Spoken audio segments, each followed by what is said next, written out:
Good evening, everybody. Can you see my slide, विकास? दिख रहा है आपको? Yes sir, yes sir. हाँ। तो आज हमारे साथ नॉलेरियंस के मंच पे होंगे विकास, और विकास से मेरा परिचय काफ़ी लंबा रहा है।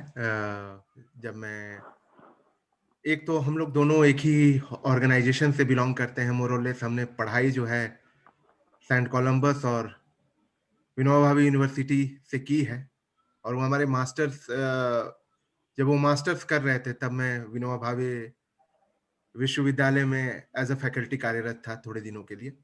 तो उस समय मेरा परिचय हुआ विकास से। तो आज बात करेंगे विश्वास से विकास की अवधारणा पे, और हमारे साथ होंगे विकास निरंजन, और जानेंगे इनके जीवन परिचय और प्रेरणा के बारे में, और इनके जो विभिन्न कार्य हैं समाज सेवा से रिलेटेड उसके बारे में जानेंगे, और जानेंगे कि कैसे आप सोशल मीडिया का प्रयोग कर सकते हैं एक सामाजिक परिवर्तन के धुरी के रूप में। तो उसके बारे में भी जानने का प्रयास करेंगे। तो इससे पहले कि मैं शुरुआत करूं, मैं चाहूंगा कि आमंत्रित करूंगा मैं विकास को, और विकास को आमंत्रित करूंगा मैं अपनी एक छोटी सी कविता से। और ये कविता एक कोट पे बेस्ड है, और ये कोट जो है विक्टर फ्रैंकल का है, जिन्होंने एक बुक लिखी जो बहुत फेमस बुक है, उसको कहते हैं मैन सर्च फॉर मीनिंग, और ये एक हॉलोकॉस्ट सर्वाइवर है। तो इन्होंने लिखा है कि those who have a why to live can bear with almost any how. तो इसको अगर हिंदी में कहेंगे तो ऐसे कहेंगे कि आपके पास हो जो वजह जीने की, फिर कैसे है जीना, मुद्दा है ये कौन, कोलाहल में भी ढूंढे वो अंदर का मौन, जरूरी है कि जाने कि है आप कौन। और ऐसे ही एक यात्रा पे निकले हैं विकास, जिसमें वो अपने आप को पहचानने की कोशिश कर रहे हैं। विभिन्न, जैसे इन्होंने जो एजुकेशन ग्रहण किया है, एजुकेशन इनका bachelors and masters in biotechnology रहा है। अगर मैं सही हूं तो विकास बताना मुझे कि अगर कुछ जी गड़बड़ सर। है। और उसके बाद इन्होंने रूरल डेवलपमेंट में अपना डिप्लोमा किया है इग्नू से। और इनकी जो सामाजिक गतिविधियां रही हैं, बहुत शुरुआत से ही इन्होंने सामाजिक गतिविधियों में हिस्सा लिया है। तो आज हम उन्हीं के मुख से सुनेंगे कि क्या क्या कार्य और विभिन्न क्षेत्रों में उन्होंने कैसे कैसे ट्रांसफॉर्मेशन लाया है, और छोटी छोटी पहल जिसको हम नगण्य समझते हैं कि इससे भी क्या कोई परिवर्तन आएगा, वैसे छोटे छोटे पहल को से शुरुआत करके कैसे कोडरमा आवर प्राइड जैसे एक मंच को गठित किया, और कैसे लोगों को मोबिलाइज किया कि वो उनके शेयर ड्रीम में पार्टनर बने, और ट्रांसफॉर्मेशन की का एक कहानी लिखे जो कि विभिन्न आयामों को लिए हुए है। तो मैं आमंत्रित करता हूं विकास को कि विकास अपनी बात को कहें। स्वागत है आपका विकास। जी नमस्कार, जोहार। मेरा नाम विकास निरंजन, मैं कोडरमा झारखंड से हूँ। और मैंने 2007 में 10th का एग्ज़ाम दिया था। उसके बाद 2009 में इंटरमीडिएट का एग्ज़ाम, और उसके बाद 2010 में बायोटेक में एडमिशन लिया था, और 2016 में एमएससी फाइनल किया था। तो ये सारी मेरी एजुकेशन का रही। उसके बाद धीरे धीरे सामाजिक कार्यों में मैं जुड़ता गया। स्टार्टिंग में जब मैं 2009 में जब मैंने इंटरमीडिएट की परीक्षा पास की थी, तब मैं मेडिकल का प्रिपरेशन करने के लिए पटना गया हुआ था। मेरा सपना था कि मेडिकल करके एक स्कूल खोलूं जिसमें बच्चों को अच्छी शिक्षा मिल सके, लेकिन मेडिकल में असफलता मिली। तो फिर मैंने अपने लाइन को थोड़ा सा चेंज किया, और 2010 में एक पटना में जब मैं तैयारी कर रहा था तो वहाँ पे एक दंगा हो गई थी। उसके बाद मैंने वहाँ पटना छोड़ा और आके बायोटेक में एडमिशन लिया। और बायोटेक में एडमिशन लेने के बाद से ही मुझे एक रास्ता नजर आया बायो कॉलेज लाइफ में एक घटना हुई जिसके बाद से सामाजिक कार्यों में थोड़ी सी रुचि बढ़ी और धीरे धीरे इसको मैंने आगे बढ़ाया। तो आइए सर मैं स्लाइड शेयर करूं। हाँ, हाँ, बिल्कुल स्लाइड शेयर करो और अपनी बात को कहो कि कैसे आपने इसकी शुरुआत की और कहाँ पहुँचे हो और कैसे कर रहे हो चीज़ों को? जी।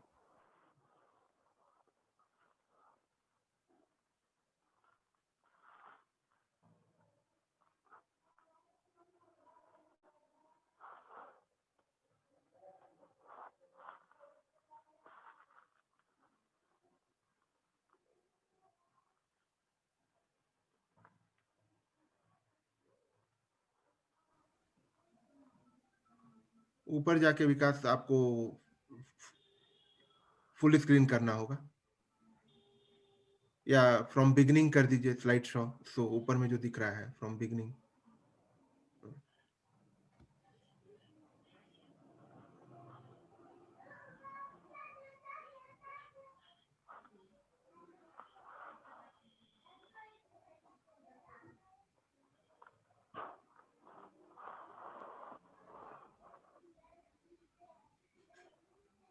तो स्लाइड दिख रही है?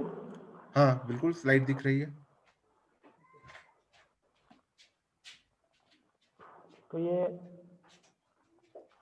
मेरी फैमिली फोटो है जिसमें इधर भाई है, मम्मी है, जी, दादाजी हैं, पापा हैं, चाचा हैं और भी लोग हैं, फ्रेंड्स लोग हैं। हमारा फैमिली एक बेसिकली एग्रीकल्चर से रिलेटेड वर्क करते थे पहले जी। और धीरे धीरे बिजनेस सेटअप हुआ। उसके बाद अभी चल रहा है बिजनेस। ये कॉलेज लाइफ में मैंने 2011 में फर्स्ट टाइम मशरूम कल्टीवेशन किया था, उसका स्लाइड है।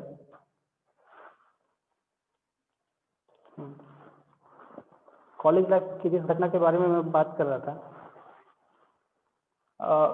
सेकेंड ईयर में हुआ क्या था कि हम लोगों को जॉब ट्रेनिंग करना था। बायोटेक्नोलॉजी में कंपलसरी था, इसके बिना आप एग्ज़ाम पास नहीं कर सकते हैं। तो उस समय हम लोगों को कहीं से ट्रेनिंग के लिए अनुमति नहीं मिल पा रहा था। हम लोगों ने कई जगह प्रयास किया था जी, लेकिन नहीं मिल पा रहा था। तो लास्ट में कॉलेज प्रशासन के द्वारा बोला गया कि आप लोग ही इसको ट्रेनिंग के लिए कोशिश करें, हम लोग इसमें कोई सहायता नहीं कर पाएंगे। जी, तो सारे स्टूडेंट तो वहाँ पे वो पीछे हट गए कि नहीं सर हम लोग से नहीं हो पाएगा। तो फाइनली सब लोगों ने बोला, मुझे बोला, तो हम बोले ठीक है मैं चला जाऊँगा, लेकिन सारे लोग को ये उसमें सहयोग करना पड़ेगा। तो फिर उस समय मेरा एक फ्रेंड था रवि, जिसके साथ में मैं गया और यहाँ पे IAHP जो कि बेसा एग्रीकल्चर यूनिवर्सिटी में है, तो वहाँ पे शैलेंद्र सर, ये मेरे बगल में देख रहे होंगे आप, शैलेंद्र तिवारी सर नाम था इनका। जी, जी, इनसे ये वहाँ पे कोऑर्डिनेटर थे। जी, इनसे मुलाकात हुई तो इन्होंने बताया कि डायरेक्टर सर अभी छुट्टी पे हैं तो कोई चांस नहीं है होने का। जी, तो फिर हम लोग वहाँ पे काफ़ी ज़्यादा वो हो गए, डिसअपॉइंट हो गए। डिसअपॉइंट होने के बाद फिर मैंने सर से बात किया, शैलेंद्र सर से, तो उन्होंने बताया कि एक रास्ता लास्ट बचा हुआ है हुँ, कि अगर आप लोग सेक्रेटेरिएट से, जो कृषि विभाग के सचिव होते हैं, जी, कृषि एवं पशुपालन मत्स्य विभाग के, हुँ, उनके पास अगर आप लोग चले जाएं तो वहाँ से शायद कुछ काम बन सकता है। तो हम लोगों को उस समय जानकारी नहीं थी कि हम लोग को कहाँ जाना है, बस उन्होंने बताया कि नेपाल हाउस जाना है। तो हम लोग सोचे कि नेपाल हाउस होगा कोई हाउस, अब मुझे ये नहीं मालूम था कि वो एक मंत्रालय है। जी, जी, तो हम लोगों ने वहाँ पे पहुँचा, पहुँच के जब अंदर चले गए तो अंदर में गए तो जो उस समय के सचिव थे, मुझे याद है नितिन कुलकर्णी सर थे, जी, तो उनसे मुलाकात हुई। उसके बाद उन्होंने तुरंत वो वहाँ के डायरेक्टर से बात करके हम लोगों का ट्रेनिंग का अरेंजमेंट करवाया और उसके बाद फिर धीरे धीरे हम लोगों का ट्रेनिंग ख़त्म हुआ और वहीं से थोड़ा हमारा जो सोशल एक्टिविटी का काम स्टार्ट हुआ वहीं से शुरू हुआ। उसके बाद मैंने सोचा कि स्टूडेंट्स का जब प्रॉब्लम होता है जी तो उसमें कोई सा मतलब वो होता क्या कि कोई सपोर्ट नहीं कर पाते हैं। तो जी। मैंने सोचा ठीक है, मैं ज़्यादा तो कुछ नहीं कर सकता हूँ लेकिन अपने डिपार्टमेंट के छात्रों के लिए कुछ कर सकता हूँ। हम्म। तो फिर मैंने सारे कुछ वहाँ पे अपने कॉलेज से, यूनिवर्सिटी से धीरे धीरे जानकारी प्राप्त करने लगा कि कौन सा काम कैसे होता है। जैसे किसी को माइग्रेशन निकालना है, सर्टिफिकेट निकालना है तो कैसे निकलेगा। तो ये सब जानकारी निकालने पता करने के बाद मैं धीरे धीरे अपने बैचमेट के साथ या जूनियर सीनियर्स के साथ में शेयर करने लगा। उसके बाद जो बायोटेक में बीएससी बायोटेक जब वानादा में था तो जो भी छात्रों को ज़रूरत पड़ती थी, अगर किसी का नहीं कुछ प्रॉब्लम हो रहा है तो बेहिचक आते थे हमारे पास कि भैया ऐसा काम नहीं हो पा रहा है तो क्या प्रक्रिया होगी। तो उन लोगों को मैं हेल्प करता था और धीरे धीरे करते करते वहीं से फिर बायोटेक डिपार्टमेंट में मुझे लगता है कॉलेज छोड़ने के बाद भी करीबन 4-5 सालों तक जो भी बैच आए उन लोगों को मुझे खोजते थे अगर किसी तरह की दिक्कत होती थी तो। उसके ये आप बाद बता ये, रहे हैं आनंदा कॉलेज के बारे में? जी सर जी। जी। ओके। उसके बाद फिर उसी तरह से चलते रहा। फिर हम लोगों का फेयरवेल हुआ, उसी का ये पिक है साइड में। हम्म। इसमें एमआर इनोवेटिव का एक प्राइज़ दिया गया था मुझे। हम्म। इसमें कॉलेज में जब भी कुछ भी होता था प्रैक्टिकल्स वगैरह तो उसमें मैं एक लाइव मॉडल बनाता था। जैसे थर्मोकोल का तो मॉडल सभी लोग बनाते थे लेकिन जी मैं जी। ये क्या बोलते हैं फंक्शन हो उस टाइप का एक मॉडल बनाता था जिसके लिए मुझे वो मिला था। और ये आभास सर हैं साथ में, हम्म। आभास सर जो हम लोगों को बायोटेक्नोलॉजी पढ़ाते थे। जी। ये स्लाइड फेयरवेल वाले के दिन में है। ये सर ये हमारे मित्र निशी प्रकाश तिवारी, इधर में रवि और ये अपूर्वा मैम और ये इधर नाम याद नहीं आ रहा है, इधर गायत्री। तो इसी तरह से बायोटेक्नोलॉजी फाइनल हुई। तो उसके बाद एमएससी बायोटेक में मैंने एडमिशन लिया 2014 में। जी। तो 2014 में जब एडमिशन लिया, लेने के पहले मैंने रांची यूनिवर्सिटी में भी अप्लाई किया था बट वहाँ पे नहीं हुआ। तो यहाँ विनोबा यूनिवर्सिटी लेने के बाद। आपकी आवाज थोड़ी धीमी आ रही है। हेलो, हाँ, आवाज थोड़ी धीमी है आपकी। आ रही है सर? हाँ, लेकिन बहुत कम आ रही है आवाज। अब आ रही है सर? थोड़ी बहुत धीमी आवाज आ रही है, पता नहीं क्यों ऐसा हेलो, हुआ। अभी तो अच्छा आ रहा था आवाज आपका।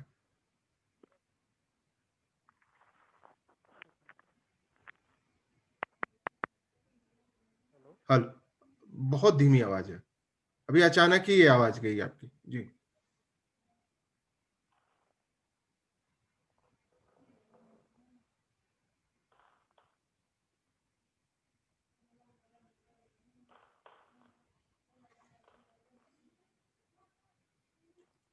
शायद यही वो समय था जिस समय मैं आपसे भी मिला था, क्योंकि 2016 के आसपास मैं वहां पे कुछ दिनों के लिए कार्यरत था।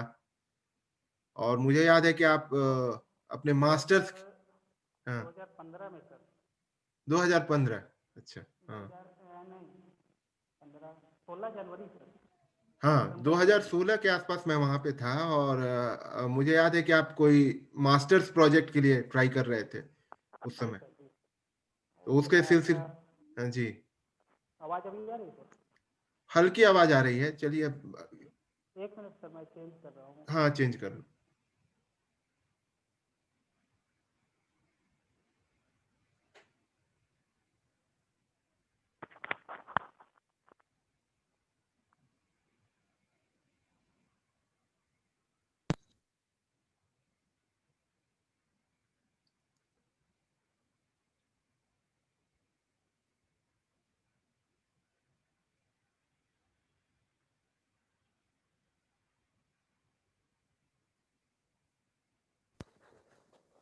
हाँ हेलो। विकास।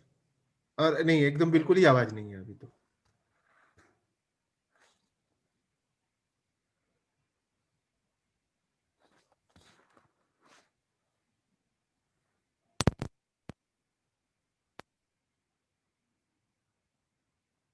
हेलो।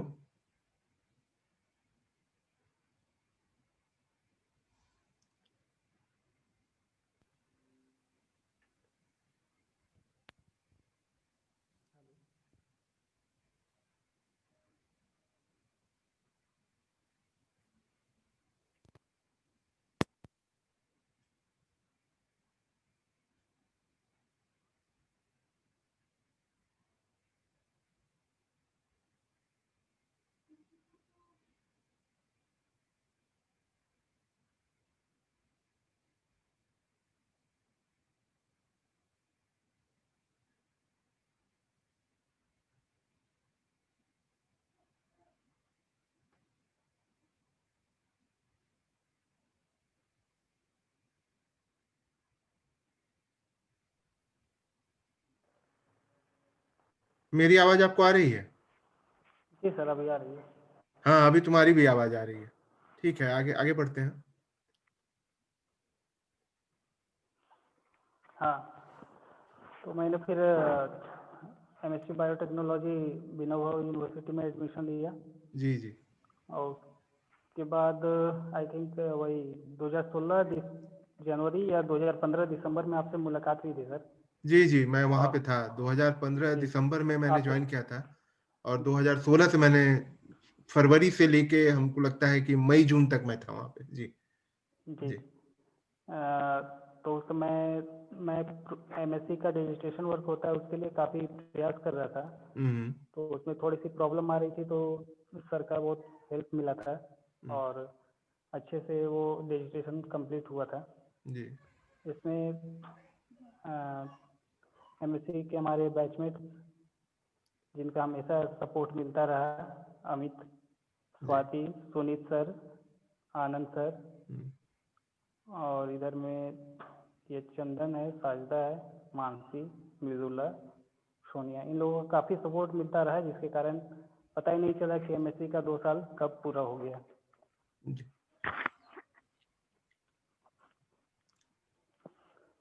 और ये स्टार्ट एमएससी बायोटेक का जब कंप्लीट हो गया था उसके बाद का है, ये 2016 या नहीं 2017 का। जी 2017 में जब हमारे जूनियर्स लोग जो थे, इधर में है सारे जूनियर्स हमारे, जी उन्होंने एक ऑर्फेंज में प्रोग्राम ऑर्गेनाइज किया था, जिसमें ऑर्फेंज बच्चों को क्लॉथ्स, टॉयज और उन लोगों के न्यूट्रिएंट्स के लिए, जैसे यहाँ पे ये सेरोलेक, लैक्टोजेन, ईटीसी जो भी आते हैं जी फूड सप्लीमेंट्स, वो सारे उपलब्ध कराए थे।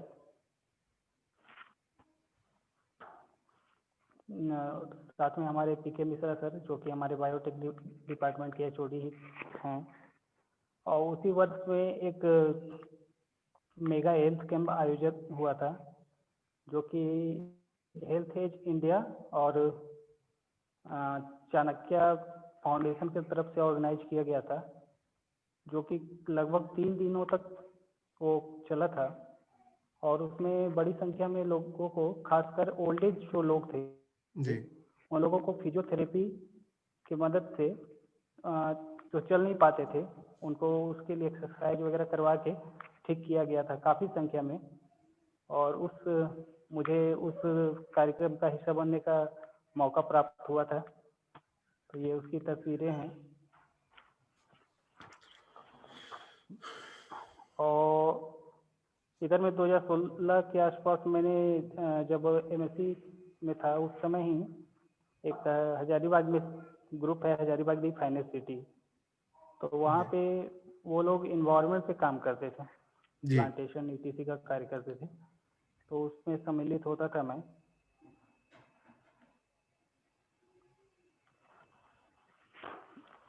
अब बात आई कि कोडरमा और प्राइड की स्थापना कैसे हुई।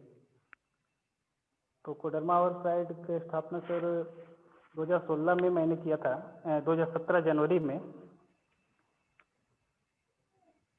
उसकी स्थापना ऐसे हुई कि जैसे सोशल मीडिया ग्रुप बहुत सारे होते हैं, जी तो मैंने सोचा कि सोशल मीडिया ग्रुप जो भी है वो केवल चैटिंग, पोस्ट शेयर इत्यादि तक ही सीमित रह जाते हैं।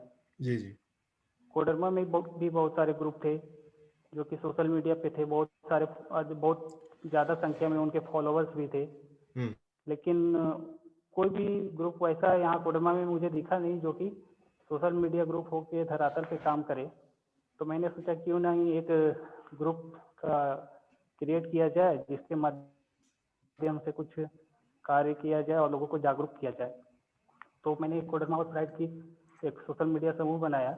उसके बाद धीरे धीरे उसमें मैंने अपने विचार और अपने आसपास के जो भी ब्यूटी है उसके फोटो वगैरह डालना स्टार्ट किया। हम्म, तो फर्स्ट फर्स्ट जो हमारा इवेंट था कोडरमा और प्राइड सोशल मीडिया के द्वारा, जी तो वो एक हमारा यहाँ पे ध्वजाधारी पहाड़ है हाँ वो जो कि जी हाँ, हम्म, वो एक टेम्पल है। हम्म, तो वहीं पे मैंने फर्स्ट प्रोग्राम शिवरात्रि के पहले किया था 2017 के, हाँ 2017 में ही अ, पूरे मंदिर परिसर को क्लीन किया था। उसमें एनसीसी के कैडेट्स का काफ़ी हम्म, सहयोग मिला था जिसकी वजह से यह कार्यक्रम सफल हो पाया था। जी सोशल मीडिया में सर बहुत सारे लोग सोचते हैं कि सोशल मीडिया ग्रुप है तो अगर कहीं पे हम जाके बोलेंगे कि सोशल मीडिया ग्रुप के माध्यम से काम करना चाहते हैं तो लोग सपोर्ट नहीं करेंगे। हम्म, लेकिन सर ये मेरा फर्स्ट प्रोग्राम था। मैं यहाँ पे आप देख सकते हैं, ये स्लाइड में दिख रहा होगा, जी जी इधर में कोडरमा के एसडीओ साहब हैं। हम्म, मैं इनके पास जब गया था बात करने के लिए, सर हम्म, चीफ गेस्ट के लिए मैं चाहता हूँ, हमारा एक सोशल मीडिया ग्रुप है फेसबुक पे चलता है, हम्म, उसके माध्यम से हम लोग ऐसे ऐसे काम करना चाह रहे हैं। हम्म, तो उन्होंने बस तुरंत उसके लिए हाँ कर दिया कि यह सोशल मीडिया ग्रुप भी कुछ करती है काम। तो मैंने कहा हाँ सर, सोशल मीडिया के ग्रुप के जी माध्यम से हम लोग करना चाह रहे हैं। जी तो बहुत लोगों को लगता है कि केवल संगठन ही कार्य हम्म, कर सकती है। हम्म, तो संगठन ही नहीं, सोशल मीडिया आज के ज़माने में बहुत कुछ कर सकती है हम्म। अगर लोग पॉजिटिव उसको लेकर के चले। तो आप जब जैसे मान लीजिए कि कभी मोबिलाइज करने का कोशिश करते हैं या लोगों को बुलाते हैं या तो जी उसमें लोग जुड़ते हैं आपसे और कैसा आपका रिस्पांस रहता है? मान लीजिए कि आपने कहा कि भाई हम कोई कार्यक्रम ध्वजाधारी पहाड़ पे करने जा रहे हैं या वहां पे हम सफाई का कार्यक्रम कर रहे हैं, तो आपको वॉलेंटियर्स फिर कैसे मिलते हैं और कैसे होता है आपका? आप तो खुद भी एक वॉलेंटियर हैं, लेकिन कैसे करते हैं आप इस चीज को? उस चीज़ को करने के लिए सर, ये जैसे मेरा फर्स्ट प्रोग्राम जो है इसमें मैंने क्या किया था कि पहले तो मैंने एनसीसी के जो कैडेट्स होते हैं, जी उनके कमांडेंट्स हैं, उनसे मैंने जाकर के बात किया कि मेरा एक ऐसे ऐसे सोशल मीडिया ग्रुप है जिसके माध्यम से मैंने यहाँ पे ध्वजाधारी पे सफाई अभियान करना चाहता हूँ, क्या आपके कैडेट्स का मदद मिल सकता है? तो उन्होंने बोला कि हाँ ठीक है, आप टाइम बता दीजिए, उस टाइम पे हम लोग आ जाएंगे। उसके बाद सर मैंने कुछ अपने सर्कल में जितने भी फ्रेंड्स वगैरह थे और फिर कोडरमा और प्राइड के ग्रुप के माध्यम से मैंने पोस्ट किया कि हम्म इस डेट को मैं इस जगह पे एक इवेंट बना करके मैंने पोस्ट किया कि इस जगह जी पे मैं सोशल मीडिया के माध्यम से सफाई अभियान करना चाहता हूँ। तो रिस्पांस मिला सर, अच्छा रिस्पांस मिला जिसके कारण से आप ये भीड़ देख सकते हैं। जी जी तो उसके बाद फिर थोड़ा सा वहाँ से एक हम लोगों को हौसला मिला कि नहीं, अगर हम इसको थोड़ा सा अच्छा से करेंगे तो पॉजिटिव रिस्पांस मिलेगा और काम भी हम लोग कर सकते हैं। जी उसके बाद फिर ये स्लाइड सर यहाँ पे रक्षाबंधन कार्यक्रम होता है प्लांटेशन का, प्लांट को बचाने के लिए, मतलब एक शपथ लिया जाता है ताकि हम जो जो भी पेड़ हैं उसको बचा सकें। जी तो उसकी ये एक तस्वीर है सर। हम्म उसके बाद ये सर ह्यूमन राइट मिशन एक एनजीओ थी, उसकी तस्वीरें हैं। इसमें मैंने लगभग 5 साल काम किया है और इस एनजीओ से भी मैंने बहुत कुछ सीखा है, जी कैसे कार्य किया जाता है संगठन के लिए। हम्म और ये मेरा सेकेंड प्रोग्राम था हम्म जिसमें मैंने करीबन 500 प्लांट डिस्ट्रीब्यूट किए थे।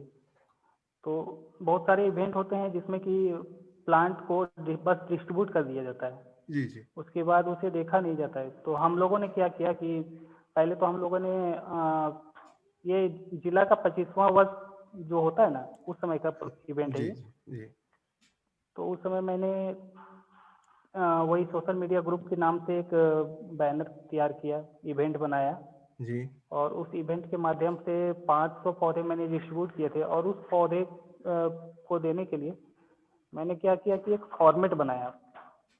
जी फॉर्मेट में उन लोगों को जो भी पौधा ले रहे थे, कितना हम्म क्वांटिटी आप लेके जा रहे हैं, हम्म आपके पास पेड़ लगाने का जगह है या नहीं है, हम्म और साथ में उनका ब्लड ग्रुप, मोबाइल नंबर हम्म और सारा डिटेल ले करके हम हम्म उनको प्लांट्स देते निःशुल्क, थे। जी हाँ निःशुल्क निःशुल्क पौधा दिए थे।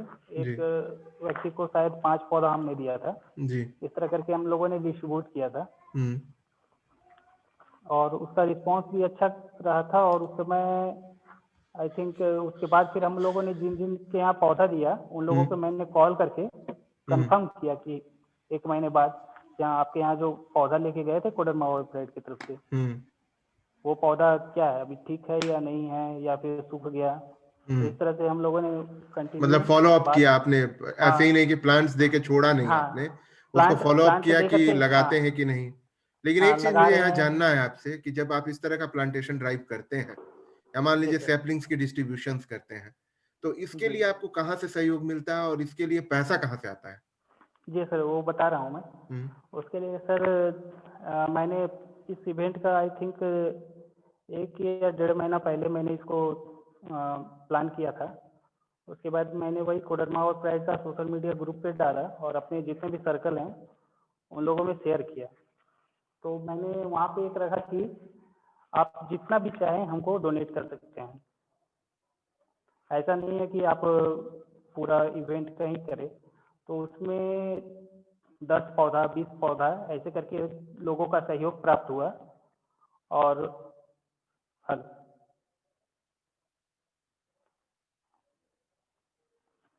Hello sir.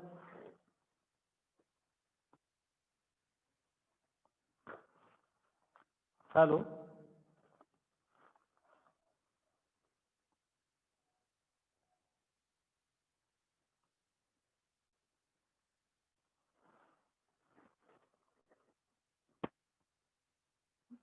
जी, प्लांटेशन के लिए वैसे ही कंट्रीब्यूशन मिलता रहा। सर आवाज़ आ रही है मेरी?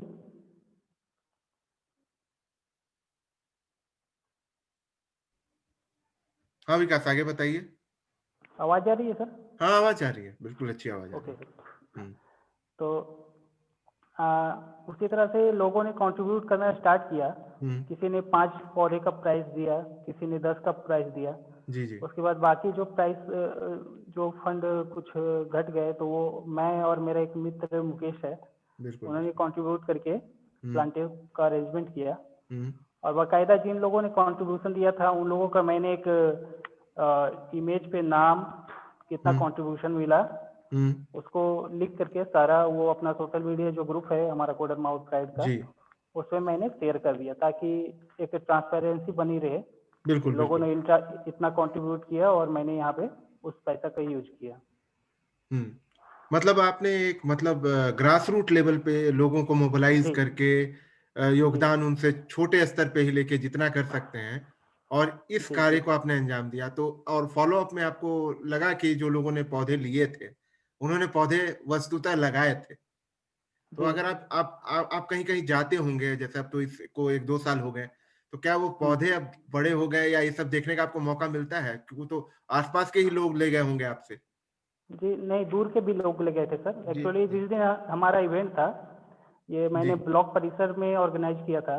जी तो वहाँ पे संडे को एक बाजार लगता है जिसमें क्या बोलते हैं, पशु लोग का बिक्री होती है। तो उस जी बाजार जी में बहुत सारे लोग आते हैं, कोडरमा से बाहर के भी आते हैं। जी तो वो लोग भी लेके गए थे।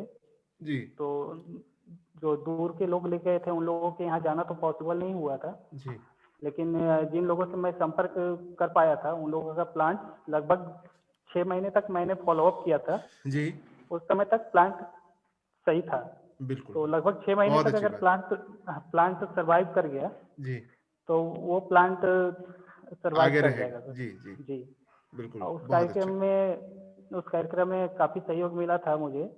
यहाँ पे ये बीवी दास सर हैं, जो कि अभी वर्तमान में कोडरमा थर्मल पावर प्लांट के मुख्य अभियंता हैं। जी, इधर में ये हमारे चीफ गेस्ट थे राम रतन महर्षि जी। जी, ये एनसीसी के कमांडेंट सर हैं। इधर हुँ, में मधुसूदन राम भैया हैं। और हुँ, सबसे ज़्यादा सहयोग था मृत्युंजय शर्मा भैया का, जिनका लास्ट जी, जी, जी, प्रोग्राम हुआ था। जी, उनका काफ़ी सहयोग रहा था। जी, हमेशा गाइडेंस मिलता रहा कि इस प्रोग्राम को अगर किसी भी तरह का ज़रूरत पड़ा था हम लोगों को हुँ, कहीं पे, कि नहीं इस प्रोग्राम को ऐसे अगर हम करना चाहें तो फिर क्या कर सकते हैं। तो बिल्कुल, उसमें बिल्कुल, इनका काफ़ी सहयोग मिला था। हुँ, तो इसी तरह से ये हमारा फर्स्ट प्लांटेशन का इवेंट था। हुँ, उसके बाद इस इवेंट के जब मैंने तस्वीरें और वो सारी चीज़ों को शेयर किया, हुँ, तो उसके बाद लोगों ने काफ़ी ज़्यादा हुँ, अट्रैक्ट हुए। हुँ, उसके बाद सर एक छिंदवाड़ा में अ, थे अनूप, हुँ, हुँ, उनका कॉल आया कि हमारे यहाँ पे वो जगह है, तो क्या आप वहाँ पे प्लांटेशन करवाइएगा। तो मैंने हुँ, बोला ठीक है। तो फिर वहाँ पे प्लांटेशन के लिए वही मैंने उनको बोला ठीक है, आप गड्ढा करवा के रखिए, हम लोग एक डेट को प्लांटेशन करते हैं। हुँ, तो उस समय चूँकि इस इवेंट के तुरंत बाद शायद मुझे जहाँ तक याद है ये इवेंट हुआ था, हुँ, 15 से 20 दिन के अंदर। हुँ, तो उस समय तुरंत में वो फंड वगैरह जनरेट नहीं हो पाया था, तो मैंने उनको बोला कि देखिए पर पौधा इतना रुपया का आ रहा है, हाँ, आप वो पौधे का प्राइस आप कंट्रीब्यूट कर दीजिए, हुँ, क्योंकि अरेंजमेंट नहीं हो पा रहा है कंट्रीब्यूशन का इतनी जल्दी। तो उन्होंने हुँ, 500 या 400 पौधे का प्राइस दिया था, 400 का दिया था, बाकी हुँ, का पौधे का हम लोगों ने कंट्रीब्यूट किया था। जी, जी, और फिर चंदवारा में ही एक स्कूल था सर, ये क्या नाम मैं भूल रहा हूँ स्कूल का। अच्छा, अच्छा। तो वहाँ के बच्चों को आपने मोबिलाइज़ किया? हाँ, हाँ, वहाँ पे जाके मैंने वहाँ के प्रिंसिपल, ये इनका नाम था रंजीत सिंह शायद नाम था प्रिंसिपल जी, सर जी, का। तो जी, उनसे मैंने बात किया, हुँ, और बात करके मोटिवेट किया कि सर ऐसे ऐसे हम लोगों का प्लांटेशन प्रोग्राम है। जी, जी, तो उन्होंने तुरंत रेडी हो गए, ठीक है मैं बच्चों को लेके आऊँगा। हुँ, तो फिर उन्होंने कहा कि बहुत सारे लोग आते हैं जो कि इस तरह का प्रोग्राम कर देते हैं, हुँ, लेकिन फिर बाद में मतलब एक बार प्रोग्राम करने के बाद दोबारा नहीं करते हैं, बस फोटो वगैरह खिंचा के जी, चले जी, गए। जी, जी, तो मैंने कहा सर ऐसा नहीं होगा, आप एक बार हमारे इसमें प्रयास करके देखिए, कोशिश करके देखिए। तो हुँ, फिर इन्होंने सारे बच्चों को बुलाया था, संडे का दिन था। हुँ, और उस दिन सर धीरे धीरे बारिश भी हो रही थी, हुँ, हुँ, बारिश, और काफ़ी अच्छा प्रोग्राम हुआ था सर ये। जी, जी, बच्चों का उत्साह एकदम देखने लायक था। हुँ, तो ये उसके बाद ये 10 अप्रैल का प्रोग्राम है, 10 अप्रैल 2018 का जी, मैराथन का प्रोग्राम था ये। हुँ, इसमें जिस समय कोडरमा जिले का 25 वर्ष पूरा हो गए थे। हुँ, पूरे साल वो जो पीछे प्लांटेशन आपने देखा था वो पूरा रजत जयंती वर्ष का था, मतलब 25वां साल जब से शुरू हुआ जी, था जी, तब से हम स्टार्ट लोगों किया ने था स्टार्ट आपने। किया था। जी, हाँ, और बहुत सारे लोगों को तो ये पता भी नहीं था कि कोडरमा का रजत जयंती वर्ष चल रहा है। हम लोग जी, जब जी, उन लोगों को बताते थे, जी, तो बहुत सारे लोग चौंकते थे, अरे यार हुँ, रजत जयंती वर्ष है। हुँ, तो फिर इस इवेंट के समय सर लोकसभा का चुनाव आ गया था। हुँ, तो लोकसभा का चुनाव आ गया तो आचार संहिता लागू हो गई। जी, तो आचार संहिता जब लागू हो गई तो इवेंट को करने का परमिशन नहीं मिल पाया। जी, तो नहीं नहीं मिल पाया, तो फिर मैंने सोचा कि ऐसा करते हैं कि इवेंट इवेंट भी होगा और मतदाता जागरूकता भी हो जाएगा। जी, तो उस समय क्या नाम था, डीपीआरओ सर थे सुनील कुमार हुँ, सिंह, हुँ, और निर्वाचन पदाधिकारी बने हुए थे सर ये डीएफओ सर थे सूरज कुमार सिंह। हुँ, तो उनसे जाकर के मैंने बात किया कि सर हम लोगों का ये 10 तारीख को ऐसे ऐसे प्लान किया हुआ हूँ, हुँ, ये एक मैराथन जिला का रजत जयंती है, तो अगर उसकी अनुमति मिल जाएगी तो उसमें हम लोग मतलब मतदाता जागरूकता को भी हुँ, कर सकते हैं। और चुनाव का टाइम था तो मतदाता जागरूकता अभियान चल रहा था। हुँ, तो फिर वहाँ से फिर एक आवेदन मैंने दिया एसडीओ के पास में हुँ, कि कोडरमा और प्राइड सोशल मीडिया ग्रुप के माध्यम से हम हुँ, अ, एक मैराथन का आयोजन करना चाह रहे हैं और जिसके माध्यम से मतदाता जागरूकता अभियान भी किया जाएगा। हुँ, तो उस समय मैंने उसका थीम रखा था run for Koderma, run to save environment. बहुत उस अच्छी थीम बात। के तहत जी। उस उस थीम के तहत हम लोगों ने ऑर्गेनाइज किया था। हुँ, हुँ, तो जब ये इवेंट होने वाला था उसके एक दिन पहले हुँ, हुआ क्या कि हम लोगों ने जो भी इन जो भी पार्टिसिपेंट्स थे हुँ, उन लोगों को देने के लिए जो भी प्राइज वगैरह के लिए किया हुआ था अरेंजमेंट, जी। वो फंस गया। जिसके यहाँ दिया था उसका मशीन ही खराब हो गया, प्रिंट हो नहीं पाया। जी, अब कल इवेंट था, कैसे होगा क्या होगा कुछ समझ में नहीं आ रहा था हम लोगों को। जी। तो फिर मैंने उस टाइम वो क्या बोलते हैं हार नहीं माना हुँ, और फिर यहाँ से हजारीबाग गया। हजारीबाग में जा करके हुँ, तुरंत वो सारा वहाँ पे करवा के हुँ, और लेके आया। फिर दूसरे दिन सुबह सुबह हुँ, 5 बजे का हम लोगों ने टाइमिंग दिया था। जी, तो सुबह में हम लोगों ने 3 साढ़े 3 बजे से वहाँ पे पहुँच के सारा अरेंजमेंट किया। बिल्कुल। उसके बाद फिर ये फिर ये बीडीओ सर थे यहाँ के कोडरमा ब्लॉक के हमारे। जी। तो इनसे हम लोगों ने हरी झंडी दिखवा के उद्घाटन करवा लिया। हुँ, और ये मैराथन लगभग मुझे 7 किलोमीटर का था सर। हुँ, तो फिर मैराथन कंप्लीट होने से हुआ तो उसके बाद फिर यहाँ पे ये हमारा मैराथन जब हुआ, प्राइज वगैरह डिस्ट्रीब्यूशन हो गया, तो फिर यहाँ पे हम लोगों ने एक मतदाता जागरूकता का एक कार्यक्रम किया। कार्यक्रम भी किया, जी। ताकि हमारे यूथ जो हैं, हुँ, सबसे ज़्यादा यूथ क्या होता है, अरे यार क्यों जाएंगे वोट देने, हुँ, क्या मिलेगा मुझे वोट देके, ऐसा हुँ, सोचते हैं। तो उन लोगों को थोड़ा सा जागरूक किया कि नहीं, वोट देने जाना है, हुँ, हुँ, ये अधिकार है हमारा। जी। और यहीं पे हमारे चीफ गेस्ट बन के आए डीएफओ सर हुँ, और डीपीआरओ सर। तो इन लोगों ने काफ़ी ज़्यादा मोटिवेट किया इन लोगों को। हुँ, और उसके बाद से यहाँ से हमारा वो इलेक्शन का वो जो हो रहा था वोटर अवेयरनेस कैंपेन का, वो जी, शुरुआत हुआ।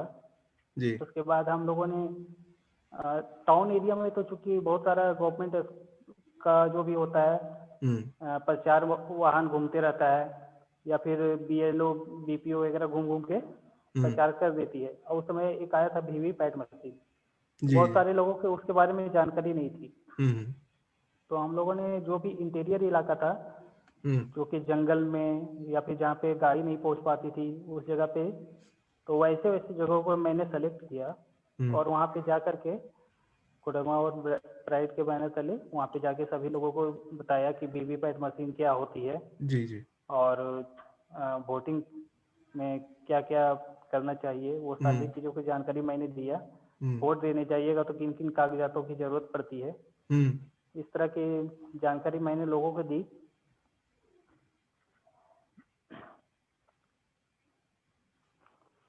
और उसी का ये ये जी। तस्वीर जो है उसी का ये मैं एक तो मैराथन का, इधर में फिर हुँ, वोटर अवेयरनेस कैंपेन का तस्वीर ये डीसी ऑफिस के हुँ, वॉल पे लगाया गया था उस समय।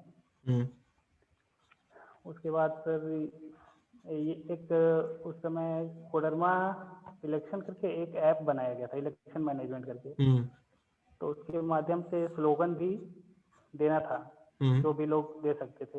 हुँ, तो उसमें से कुछ लोगों का स्लोगन सिलेक्ट हुआ था, हुँ, तो उसमें मैंने भी एक स्लोगन दिया था। जी। तो ये स्लोगन सिलेक्ट हुआ था जिसकी बैनर लगाया गया था वहाँ पे। हुँ, उसके बाद जब इलेक्शन कंप्लीट हो गया, हुँ, इलेक्शन कंप्लीट होने के बाद एक जो भी लोग अच्छे काम किए थे वोटर अवेयरनेस के लिए, तो उन लोगों को सम्मानित किया गया। उसमें से एक प्राइज तो कोडरमा और प्राइड के लिए को मिला, मतदाता जागरूकता के लिए, जी और दूसरा प्राइज मिला था ये स्लोगन के लिए मुझे। जी तो इसी तरह से सोशल मीडिया के माध्यम से धीरे धीरे मैं कार्य करते गया, और ये पहली उपलब्धि थी हम लोगों की जिला स्तर पे। जी और इस उपलब्धि के बाद थोड़ा सा और हौसला हम लोगों का बढ़ा कि नहीं, सोशल मीडिया के माध्यम से भी कुछ किया जा सकता है पॉजिटिव। उसके बाद सर ये कोरोना का टाइम आया, लॉकडाउन हुआ। बिल्कुल बिल्कुल। तो उस समय बहुत सारे लोग जो कि एकदम इंटीरियर इलाका में रहते थे, जंगल में जी रहते थे, जी वो लोग बाहर नहीं निकल पाते थे, कि वो लोग कहीं ना कहीं डेली जाके काम करते थे। बिल्कुल। तो उन लोगों का राशन का दिक्कत हो गया, खासकर वैसे लोगों का जिनके पास राशन कार्ड नहीं था। जी तो हम लोगों ने पता करना स्टार्ट किया कि किन लोगों के पास राशन कार्ड नहीं है, कौन कौन से गांव इंटीरियर है जहाँ पे राशन नहीं पहुँच पा रही है। तो कोडरमा थर्मल पावर प्लांट जो है, वहाँ पे सब लोग जो थे हमारे कन्हैया, सब लोग, एक कोडरमा है KTPS हेल्थ ग्रुप के नाम से बना है जी, और सारे लोगों ने उसमें कंट्रीब्यूट किया उसमें। और कंट्रीब्यूट करके जो भी फंड जमा हुआ उसके माध्यम से हम लोग जो भी इंटीरियर इलाका था वहाँ पे जाके हम लोगों ने राशन स्टार्टिंग में 1 वीक का राशन दिया, फिर उसी तरह कर करके जी करीबन 1.5 से 2 महीने तक हम लोगों ने राशन पहुँचाया। जी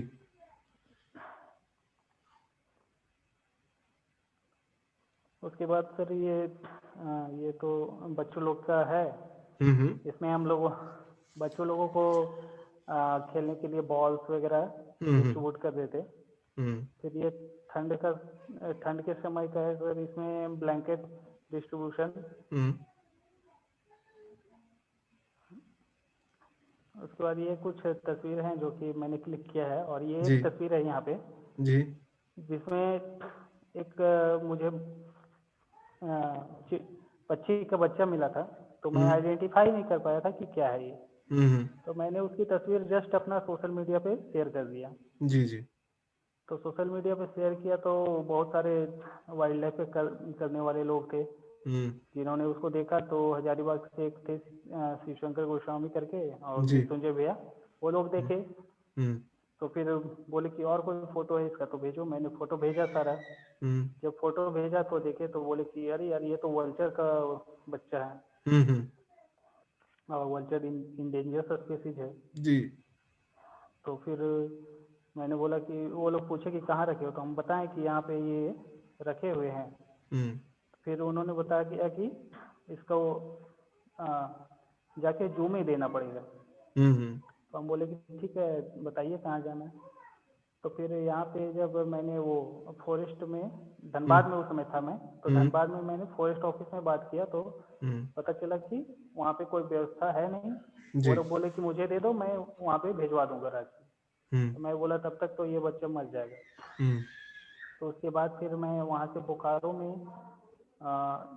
एक जू है, इसका टाटा स्टील का है शायद, या था, हाँ टाटा स्टील का ही या थर्मल का है, किसी का ये ध्यान नहीं आ रहा है। तो वहाँ पे मैं गया तो वहाँ पे भी बर्ड्स का कोई सेक्शन नहीं था। अच्छा अच्छा तो उसके बाद मैं वहाँ से बात किया, तो वहाँ से बात हुआ रांची जू में।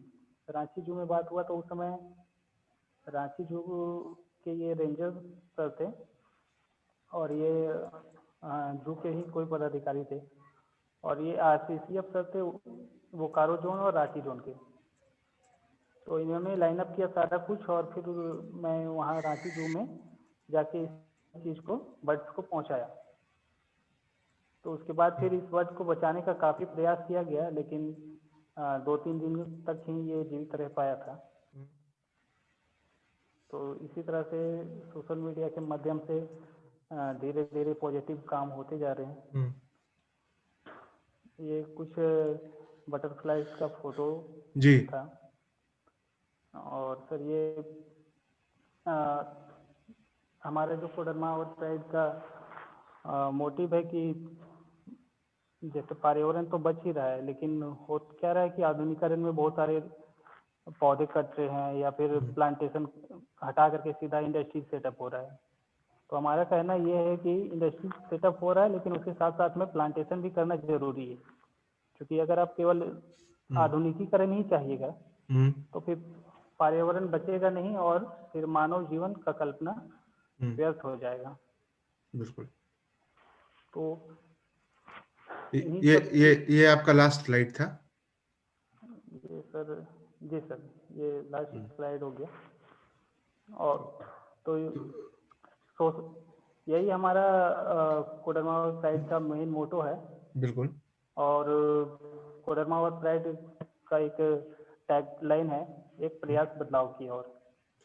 बहुत तो अच्छा। हम्म, तो इसी प्रयास के साथ हम लोग लगे हुए हैं हम्म, कि एक छोटी सी शुरुआत हम लोग किए हैं कि हम्म, सोशल मीडिया के माध्यम से एक हम्म, बदलाव की हम लोग कल्पना कर रहे हैं, बिल्कुल। ताकि हम अपने आने वाली पीढ़ी को हम्म, एक सुरक्षित पर्यावरण हम्म, दे सके, जिसमें वो हम्म, शुद्ध ऑक्सीजन ले सके।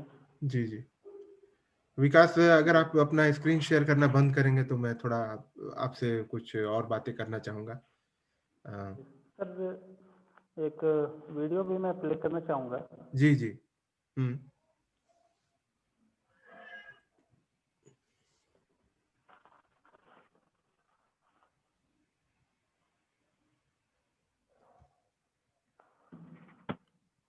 जब तक आप वीडियो सेट करते हैं, मैं अपना सवाल आपसे पूछता हूँ। पहले तो है कि आपको धन्यवाद कि आप इस तरह का कार्य कर रहे हैं और इससे एक सामाजिक चेतना को उठाने का भी काम कर रहे हैं और साथ ही साथ लोगों को जोड़ने का काम कर रहे हैं। और जो लाइक माइंडेड पीपल हैं, जो चाहते हैं कि परिवर्तन सिर्फ सरकार के जिम्मे नहीं है, जी उसमें सर। अपना भी योगदान होना चाहिए, वो आपके जी, साथ जुड़ रहे हैं और कार्य में आपको हेल्प मिल रहा है। सपोर्ट करें। जी, चाहे वो सरकारी महकमा वही है, सरकार वही है, लोग वही हैं, हम्म। लेकिन आप उस माहौल में भी परिवर्तन के नए बीज बो पा रहे हैं। इसके लिए मैं आपका कोटि-कोटि नमन करूँगा और ये जो कार्य आप कर रहे हैं, ये सदैव ऐसे ही करते रहें। इसके लिए मेरा भी सहयोग आपको रहेगा। लेकिन जी ये सर। सब के बीच में एक ज़रूरी है कि देखिए, आप सामाजिक कार्य करते हैं, तो आप अपने लिए समय कब निकालते हैं और आप अपना मतलब आपका करियर किधर जा रहा है या आप क्या करते हैं या समाज सेवा ही आप फुल टाइम करते हैं? नहीं, फुल फुल टाइम तो नहीं कर रहा हूँ सर। जी, वर्तमान जी। में अभी मैं कोडरमा थर्मल पावर प्लांट में जी, एज अ कॉन्ट्रेक्चुअल केमिस्ट के रूप में कार्य कर रहा हूँ। बिल्कुल, बिल्कुल।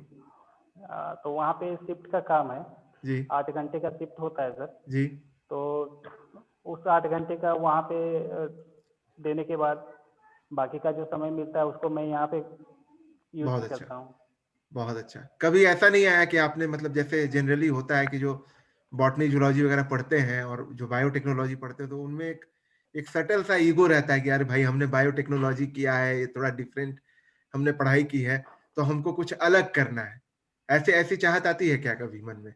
और अलग करने का मतलब है कि फिर वही जो एक ट्रैप है, जिसको मैं ट्रैप कहता हूँ कि आप नहीं चाहते हुए भी नेट गेट के एग्जाम देते हैं। उसके बाद चूंकि नौकरी की संभावनाएं मास्टर्स लेवल पे उतनी ज्यादा नहीं रहती है रिसर्च के जी अलावा। सर। जी तो सर। वो ट्रैप में कभी आप मतलब कैसे अपने आप को बचाए और कैसे अपने मन का कार्य कर रहे हैं अपने जगह पे रहते हुए, उसके बारे में थोड़ा एक्चुअली बताइए। सर, जब एमएससी कंप्लीट किया, तो जी, एमएससी कंप्लीट करने के बाद मैं ऐसे ही खाली बैठा हुआ था। जी, तो कुछ काम वगैरह था नहीं, तो उसी समय मैंने ये ग्रुप बनाया था। ग्रुप जब बना लिया उसके बाद एक एडवर्टाइजमेंट आया था CSIS इंफर का, जी, प्रोजेक्ट असिस्टेंट का वैकेंसी निकली थी। जी, वो 6 मंथ का कॉन्ट्रैक्ट था। जी, तो मैंने वहाँ पे जाके ज्वाइन किया।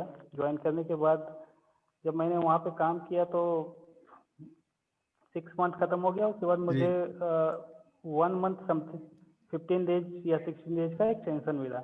जी, तो एक्सटेंशन मिलने के बाद मैंने देखा कि वहाँ की जो मेरे साइंटिस्ट थी वो मुझे रिलीफ ही नहीं कर रही थी कि जी, नहीं तुम अभी काम करो। जी, पेमेंट जी, जो भी फेलोशिप हमको मिल रहा था वो बंद जी, हो गया। जी, तो फेलोशिप मिलने के बाद बंद हो गया। उसके बाद कार्य हो ही रहा था। प्लस में जो भी कार्य मैंने किया था उसमें जितने भी पेपर पब्लिश हुए उसमें हम लोगों का नाम नहीं था।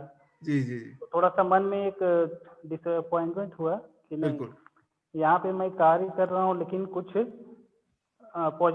आउटपुट नहीं निकल रहा है। हम्म, तो फिर मैंने वहाँ पे छोड़ दिया, मुझे एनओसी भी मैडम ने नहीं दिया था उस समय। जी, जी। तो एनओसी मुझे लगता है कि वहाँ छोड़ने के बाद मुझे 6 महीने के बाद एनओसी मिला था। जी, जी। तो मैंने बोला कि मैं कर नहीं पाऊँगा, तो ऐसे समझ नहीं गया मिलेंगे मैं, तो आप फिर। मतलब व्यवस्था से खुश नहीं थे कि जो हाँ, आगे फिर होता है वो। उसमें आपको रेसिप्रोकेट नहीं होता है आपका मेहनत। आप मेहनत करते हैं लेकिन आपको उसका फल नहीं मिलता है। हाँ, तो फिर मैं बिल्कुल, बिल्कुल। वहाँ से वापस आ गया, उसके बाद मैंने सोचा क्यों ना कुछ अपना ही किया जाए। बिल्कुल। तो धीरे-धीरे मैंने यहाँ पे कार्य करना स्टार्ट किया जी, और अपना मशरूम फार्मिंग जो मैंने स्लाइड दिखाया था, उस जी, मशरूम फार्मिंग को भी मैं कर रहा हूँ साइड से। जी, और उसको थोड़ा-सा लार्ज स्केल पे अभी मैं यहाँ पे प्लान कर रहा हूँ ले जाने के लिए। जी, जी। एक और सवाल है कि जैसे आपने जैसे अपना ये ट्रैप तोड़ा कि मास्टर्स इन बायोटेक्नोलॉजी करने के बाद आपने एक नया रास्ता चुना जो आपका अपना निजी खोजा हुआ रास्ता था और वो आपके जी, पीड़ा से आता है क्योंकि आपने समाज सेवा काफी की है या पहले भी संस्थाओं से जुड़े रहे हैं, तो उसका जी, कुछ असर आपके ऊपर होता है। तो जो नए लोग से आप मिलते हैं या जो नए बायोटेक्नोलॉजी वाले बच्चे जो हतोत्साहित रहते हैं कि भाई एक कंपटीशन नहीं निकला या एक फेलोशिप नहीं मिली तो बहुत रुके हुए से महसूस होते हैं उनको करियर में, उनको कुछ मदद करते हैं या बताते हैं कि देखिए रास्ते हैं, आप खुद तलाशिए, ऐसा आपको मौका मिलता है? जी। अभी भी हमारे एमएससी बायोटेक या फिर अनाथा कॉलेज बायोटेक में जी, जो भी छात्र मुझे जानते हैं जी, या जी, फिर जिनको भी हमारे जूनियर या किसी माध्यम से पता चलता है, जी, तो वो हमसे संपर्क करते हैं कि अगर कहीं ट्रेनिंग उनको करना हुआ या फिर कहीं पे रजिस्ट्रेशन के लिए अप्लाई करना है, तो बिल्कुल। जब वो लोग कांटेक्ट करते हैं, हुँ, तो मैं उन लोगों को गाइड करता हूँ हुँ, कि ऐसे-ऐसे आप कर सकते हैं। बहुत हुँ, सारे हमारे एमएससी में या फिर बीएससी में जी। जो भी जूनियर्स थे, वो लोग कॉल किए, सर कहीं जॉब मिलेगा? मैंने जी, बोला जॉब का तो अभी फ़िलहाल छोड़ दो, अगर कहीं वैसा निकलता है तो मैं इन्फॉर्म करूँगा। जी, अगर उस क्वालिफ़िकेशन के हिसाब से कहीं जॉब का मुझे पता प चलेगा, हुँ, तो मैं बताऊँगा ज़रूर।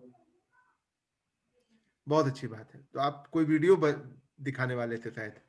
अगर जी आप सर, चला पाते हैं तो ठीक है, नहीं तो फिर आगे बढ़ेंगे। चला रहा हूँ सर 1 मिनट। जी।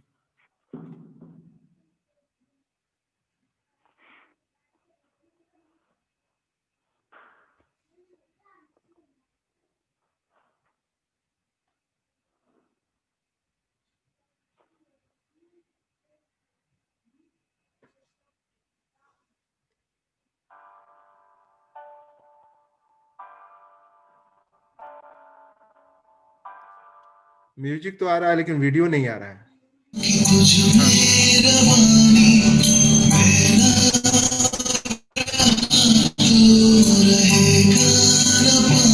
मुझसे है सांसों की तुझ में रवानी मैं ना रहा तो रहेगा न पानी मैं तेरा हिस्सा हूँ तू मेरा हिस्सा है मुझसे ही तू सुनता है ना काटो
घाटा गया तुझको नजर भी न आया।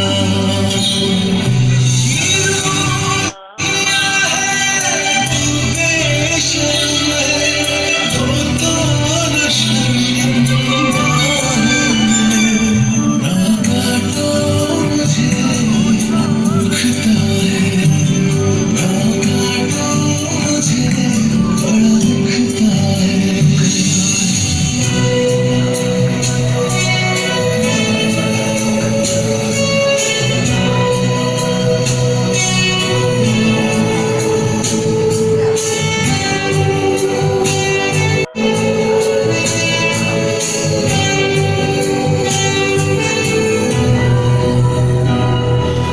मुझको बचा ले दुनिया जहां,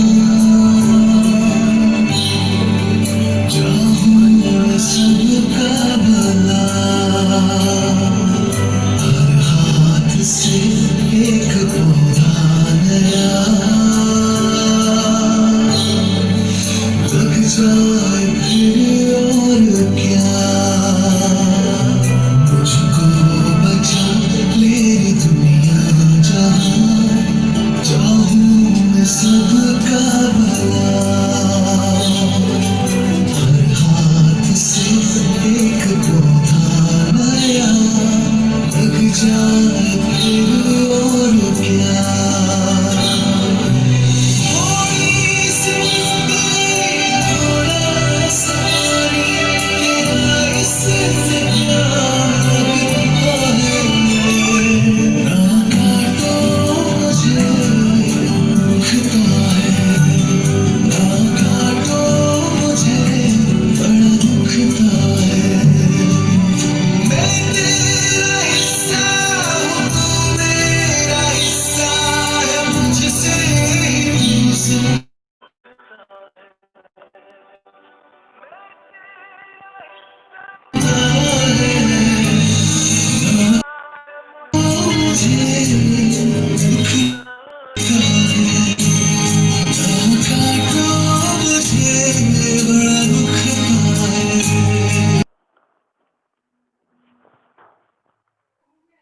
धन्यवाद विकास, आपने काफ़ी इन्फॉर्मेटिव और मतलब एक इमोशनल वीडियो शेयर किया। क्या हम कर रहे हैं? एक्चुअली हम लोग ये सोचते हैं कि हम पर्यावरण की रक्षा कर रहे हैं, लेकिन होता उल्टा है कि पर्यावरण ही हमारा रक्षा कर रहा है। तो जी सर। इन शब्दों के साथ मैं आज का प्रोग्राम समाप्त करूंगा और आपको धन्यवाद दूंगा कि आप आए और अपने विचारों को हमारे साथ शेयर किया। और मैं आपके इस भागीरथ प्रयास को सराहता हूं और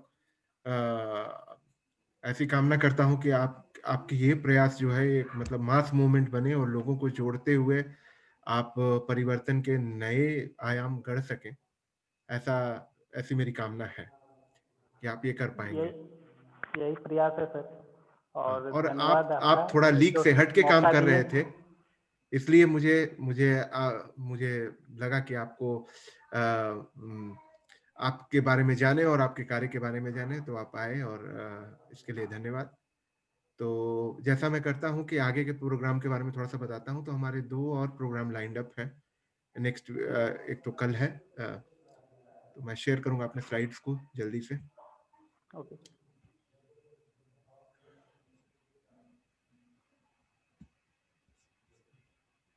तो कल 3 बजे हमारे साथ होंगे डॉक्टर प्रेम प्रकाश पाठक। वो हमारे बैचमेट तो नहीं, लेकिन हम जिस इंस्टीट्यूशन से पढ़े हैं या पीएचडी की है हमने, तो हमारे साथ ही उन्होंने पीएचडी किया है। उन्होंने रिसेंटली एक किताब लिखी है द गोल्डन एग्स, और ये किताब जो है ये वस्तुतः शिक्षा व्यवस्था पे एक पैनी निगाह डालती है एक अलग एंगल से, कि शिक्षा और विद्या का जो ज्ञान और विद्या को कैसे मिलाया जा सकता है उस पे। और ये प्रीचर भी हैं भगवत गीता के, तो इनसे हम सुनेंगे scientific and Vedic perspective to life and purpose of life पे इनका टॉक होगा। ये एक पेटेंट एनालिस्ट है और वर्तमान में मुंबई में कार्यरत है, तो इनसे सुनेंगे।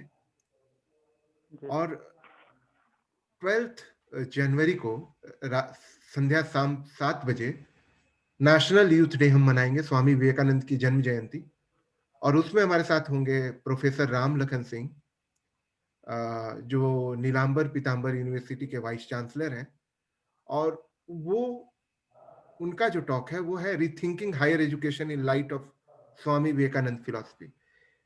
भले ही टाइटल इंग्लिश में हो, लेकिन ये जो टॉक है वो हिंदी में ही होगा, और हिंदी इंग्लिश मिक्स होगा। और इसमें मेजर जो फोकस है वो है जो ये नई शिक्षा नीति है, नई शिक्षा नीति और विवेकानंद की फिलॉसफी, और एक व्यापक तर्क संगत शिक्षा कैसी होनी चाहिए, उस पर बातचीत होगी। विवेकानंद के जीवन और उनके सिद्धांतों के बारे में जानेंगे, और एक सुनने योग्य प्रोग्राम होगा ये भी। तो ये 2 प्रोग्राम हमारे अगले वीक में आप जॉइन करें और सुन सकते हैं। तो इसके साथ विकास, जैसा समय भी हो रहा है, और मैं आपको धन्यवाद दूंगा, और आपके सारे प्रयासों में मैं आपके साथ हूँ। कभी भी आपको ऐसा लगे कि आप हजारीबाग में कुछ करना चाहते हो या हमारे साथ मिलकर कुछ करना चाहता हूँ, तो स्वागत है आपका। तो इसके साथ ही धन्यवाद साथ सर। जोहार, नमस्ते। जोहार।